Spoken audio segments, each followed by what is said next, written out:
Estados Unidos, Netherlands, Western Europe. Bakit nila ginagawa ito? Para mapigilan ang pagdami natin sapagkat natatakot sila na dating araw, mas marami ang hindi puti kaysa mga puti. Kaya pinupondohan po nila yan. Yan po ang buod ng memorandum ni Secretary Kissinger because he does not want our country, because of population, to be competing with the world's resources like mineral and oil. Ito po maka-access nyo sa Google. This is not a secret document, not anymore. It used to be secret, but everybody can read this. And I advise everybody to read this National Security Survey Memorandum of Secretary Kissinger. Maraming salamat. Maraming salamat po, Congressman Boles. May mga katanong? Sige po, sir. Isang reaksyon, kaugnay niya, no? Totoo yun. Tama, na bahagi talaga ng foreign policy ng imperialismong US. At ako gagamitin ko yung terminong imperialismong US. Yung ibang mga kasamahan ko sa Kongreso marami ay mahihiling tawagin itong gano'n. No? Dahil malinaw sa isang paninindigan ng aming partido na umiiral yan, no? Na talagang pinaghaharian ng ating ekonomiya, politika at maging kultura ng imperialismo US sa kasalukuyang panahon. Bahagi ng kanilang foreign policy, generally, yung na tinatawag na binanggit kanina ni Congressman Paul, population control. No?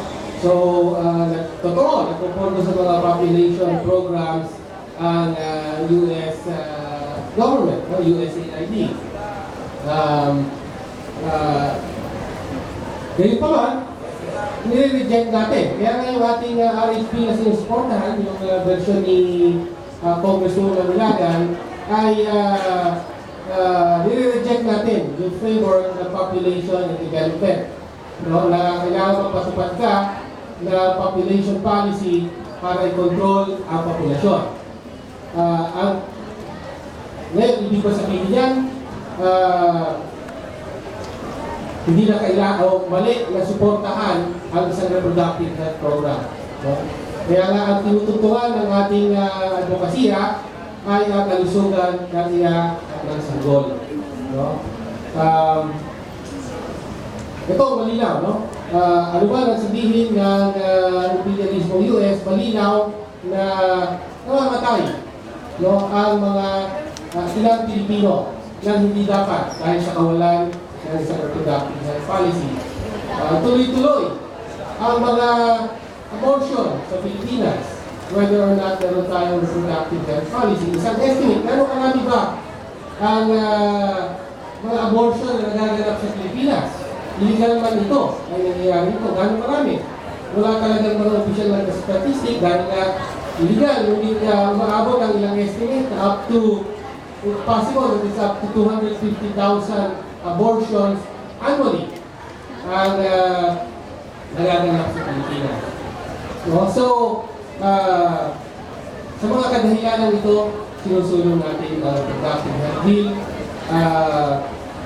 Kasabay nito, patuloy natin ilalantad at ilalabanan ang iba't ibang mga patakaran ng imperialismo US sa Pilipinas, hindi lang sa reproductive health, yung neoliberal economic policies generally, the privatization, deregulation, liberalization, and so on and so forth. Yung presensya ng mga tropang ano sa Pilipinas at iba pa.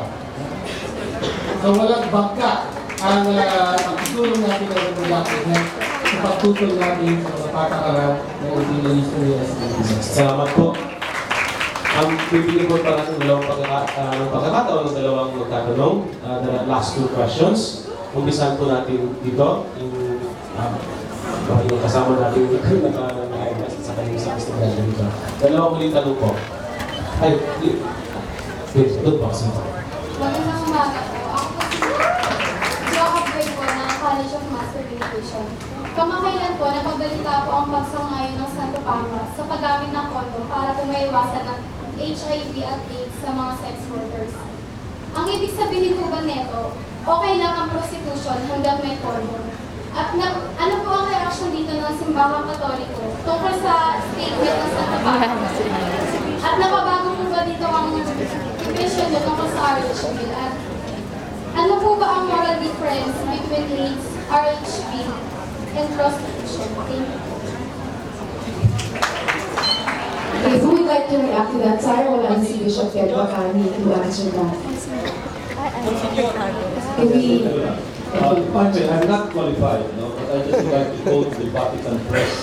They denied yung original interpretation kasi nagkaroon ng nangyari dyan, nagkaroon ng series of statements. Una, yung kinote ng author ng libro, yung sinabi ng Papa. So, parang hindi siya mismo Papa ang sabi. Pagkatapos yan, nagkaroon ng interpretation yung iba. Sabi na, ay, pwede na pala condom. But then this was followed by a Vatican Press statement that denied the interpretation. Yun lang ang masasabi ko. I'm sorry, I don't know if we're competent to interpret a PayPal dictum. Kung naman, hindi ko, bakit sa mga reports about the interview of the Pope, at sinabi niya na sa isang sitwasyon, na okay, situation of prostitution, sinabi niya na maaaring ang moral choice ay gumamit ng condom sa ganyang sitwasyon. Okay? So, sa moral choice dahil okay, immoral yung sitwasyon ng prostitution, pero maaaring magkaroon ng transmission ng HIV. So the moral choice will be to use a condom in that situation. No? So siguro ang punto lang na nais kong dito, Papa mismo, nililinaw niya na hindi absoluto, no, ang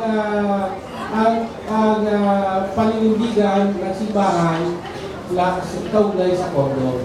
Siguro yun lang yung punto natin dito. Hindi siya absoluto na sa anumang sitwasyon, hindi mo pwede gamitin ang condom. Yun lang natin dito.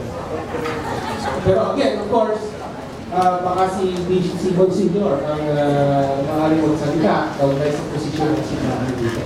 Okay, can we ask Monsignor Pedro Gregorio, please, from the CDCP, to help us with this question? Thank you. Definitely it was his quote na misinterpret ng media yung tungkol po sa paggamit ng kondom. Pangalawa, hindi nagbabago yung posisyon ng simbahan tungkol po sa kondom. Pangatlo po, ang tama ay hindi absolute. Okay? Kasi pinag-uusapan doon, hindi contraception. Pinag-uusapan doon AIDS. At saka, hindi lumaganap, halimbawa, male, sinabi ng halimbawa yun. Kaya hindi nagbabago yung posisyon ng simbahan tungkol sa kondom. Thank you.